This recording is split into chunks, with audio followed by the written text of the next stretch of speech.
Stalker 2 launched in 2024, a quick 15 years after the last official Stalker release, and at first I was blown away by the incredible world design and visuals, but the deeper I got into the game, the more its performance issues, bugs, and technical shortcomings started to wear on the whole experience. Stalker 2 was loaded with greatness that was unfortunately hidden under a thick layer of production issues and developers that clearly didn't get time to polish up the game. So when they announced the 2.0 update and the game's first major expansion, I was very excited by the prospect of these updates, and I've got to say, this is pretty much exactly what was needed. I've played through most of the DLC so far, and I'm happy to say that this is the Stalker 2 that honestly I wish had launched 2 years ago, because it would have been a monumental release. The devs didn't just call this the 2.0 update to make it sound cool. It truly is transformative, quite literally overhauling major areas of the game. However, what's not obvious at first glance is just how much more this update has made Stalker 2 feel like, well, frankly, the original Stalker. This time the devs have leaned much harder into the strange and surreal elements of the zone. The result is a much more compelling and unique game than what launched back in 2024. And I wish this edition wasn't tied to a $30 DLC, but in my opinion, there's so much here that it really does earn that price tag. And luckily, even for the base game, there's still major changes in the 2.0 update that make it worth coming back to, DLC or not. So let's dive back into the zone.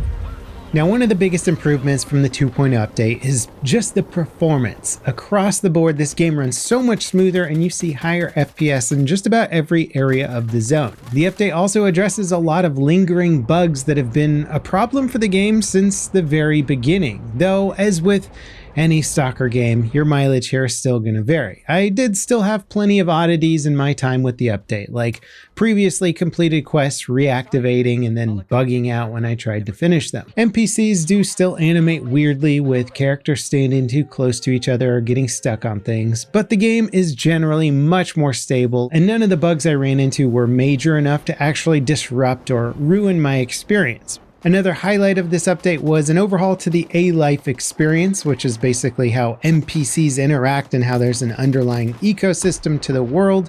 Unfortunately, I can't say I have a lot to say about that. My time with the game this time around was focused pretty much exclusively on the Cost of Hope DLC, which moves from one beat to the next without a ton of time spent exploring the broader zone area. So I just haven't been doing things where I'd see a lot of random NPCs roaming the map. That said, there was a few times I trekked across the map to get to the next mission, and I did run into some roaming groups of NPCs and mutants, and the interactions felt a bit more organic than I remember, but I haven't gotten deep into exploring A-Life. Now, the other obvious change here is just how different Stalker 2 looks. The game's original sort of autumn overgrown look has been given a seasonal facelift. Across the zone, the foliage is much more dense, more overgrown, and more green. And at first I was a little put off by the changes since I kind of got used to the way the zone originally looked, and I liked that look if I'm being honest, but the more I played, the more I ended up appreciating how much more contrast there was between the regions. Some of Stalker 2's biomes and points of interest sort of just blended into each other, and everything kind of ended up looking like it was sort of all part of the same brownish state of decay. But the new and more colorful and varied terrain really just makes the zone feel more distinct. The forests are denser, the desolate areas feel more oppressive, and the boundaries between these areas are just more clearly defined, which I think is a good thing. The sense of progression and reaching a new location just stands out a little bit more with these changes and makes exploring the zone more interesting. There's just something nice about witnessing the biome change and feeling like you're entering a new area.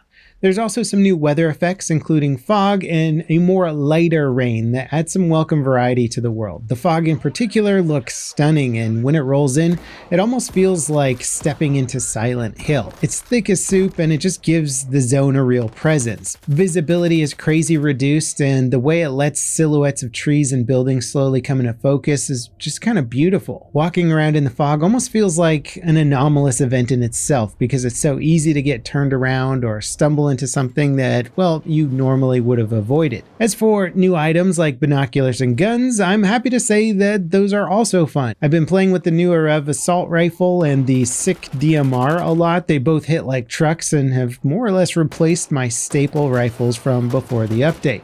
The 4203 is also a pretty slick SMG, but to be honest, there still isn't a great reason, in my opinion anyway, to use an SMG when the assault rifles just hit harder and the ammo seems just as plentiful. Now, what really drew me in with the launch of 2.0 was it releasing alongside the game's first major expansion. And in all honesty, it was kind of a tough pill to swallow paying another $30 for Stalker 2, considering that the state of the game had so many issues with it for so long. But the allure was intense, with new areas to explore like Limansk and the Chernobyl nuclear power plant, aka the heart of the zone. There's also some very interesting sections of the map that are reopened after they were made inaccessible during the main quest, like the Circa facility. And on top of these new locations, there's tons of interior areas that the missions take you on that are brand new and really lean into the game's setting. Limansk in particular is a really interesting section of this DLC. It brings back one of the central locations from the first Stalker as a liminal fractured landscape that basically just plays with your mind for the 2 to 3 hours that it takes to get through. I've seen people comparing it to Ravenholm from Half-Life 2, and I 100% agree with that analogy. It's a freaky place that really makes good use of the supernatural horror of the zone. At one point I found a country yard with a bunch of entrances, and after picking one to go through and exploring for a bit, I realized that all of the entrances were actually portals to the exact same destination. And it's absolutely not obvious on the first glance. So when you realize what the game is doing to you, it's kind of mind-blowing. Later in the level, this mechanic turns into a gameplay system where you open doors by shooting locks through window portals. And I mean, it's basically Stalker 2 Portal Edition, and I loved every second of this. Now, obviously, being able to actually visit the Chernobyl nuclear power plant again and seeing how much more attention to detail the devs were able to pour into it this time around is just such a cool experience. You can explore the reactors and see the iconic control room and tons of other callbacks to the real world location. Oh, and of course, there's a giant anomaly in there that's gonna kill you if you get caught in its line of sight. Now, on top of the new locations is an incredibly compelling story. The Stalker series in general has always had this sort of slightly disjointed style to its storytelling that leaves a lot up to the imagination or your interpretation. The events of Stalker 2's main storyline are really interesting, but it's often unclear who's in the right or the wrong, or even if your own actions are good or bad.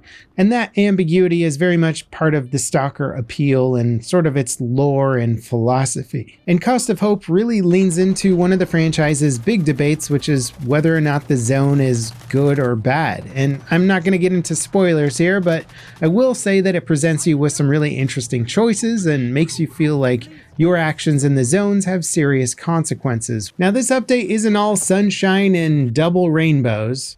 Oh my god, it's full on double rainbow all the way across the sky. The one sore spot with Stalker 2 is that this update and Cost of Hope still haven't solved how much the old school design of the gameplay sometimes butts heads with the modern presentation of the game world. Like the base game, Cost of Hope features some light linear parkour sections that look easy, but the game's lack of certain mechanics just makes them frustrating. One example is this area of the destroyed Circa facility. There's an anomaly floating around that causes temporary flooding. To avoid it, you have to jump across these boxes, and touching the water at all is an instant death. So even if you flub a landing and end up hitting the water just as it starts to rise, well, you die. I died several times trying to get across this section, and it just wasn't challenging in the way that I felt it should have been. It felt like I was fighting against the jumping mechanics more so than I was a thought puzzle. Not having certain expected mechanics like, say, a ledge grab does get frustrating when the game expects you to do so many jumping style puzzles.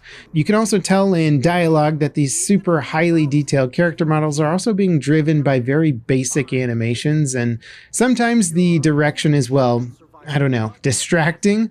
One instance that stood out in particular was this scene where I'm having a conversation after a firefight and two of the characters are clapping and celebrating while I'm trying to talk to the main NPC. I don't mind just standing and talking to NPCs, but how good they look still feels totally disconnected by just how rudimentary their animations are. And like I mentioned earlier, I did run into some bugs where the characters were overlapping each other physically and side quests were kind of bugging out. But in general, this has been by far the most stable and consistent the game has felt since launch, so, huge improvements there, especially if you played the game before. This is a massive upgrade. Now, certainly there's a little debate around this $30 price tag. I can't deny that I am a little frustrated that certain iconic locations like, the Chernobyl nuclear power plant being locked behind this DLC paywall doesn't feel particularly right. It doesn't sit right with me. But at the same time, the new missions offer like 15 to 20 hours of new content. It's like getting a whole new game, and it absolutely doesn't feel like a cash grab or anything like that. And truly, my favorite thing in Stalker 2 is to just explore the game. And when I ran out of those experiences, I put it down. But this DLC gives me a great reason to come back to Stalker 2. Not only does it revitalize the zone with enhanced visuals and improved foliage and performance, but it just gives me so many more new zones, and it kind of seems to understand itself a bit better, and the new areas feel more stalkery. So I've absolutely been enjoying my time with it. I'd be curious to hear if you guys have been enjoying your time with Stalker 2. Let me know in the comments. And up next, if you want to see what's going on in the latest tactical shooter world, check out this video of my first impressions on War Dogs. This is a game that you want to keep your eyes on, especially for its upcoming launch. As always, guys, thank you so much for watching, and I'll see you next time. This is Level Cap signing off.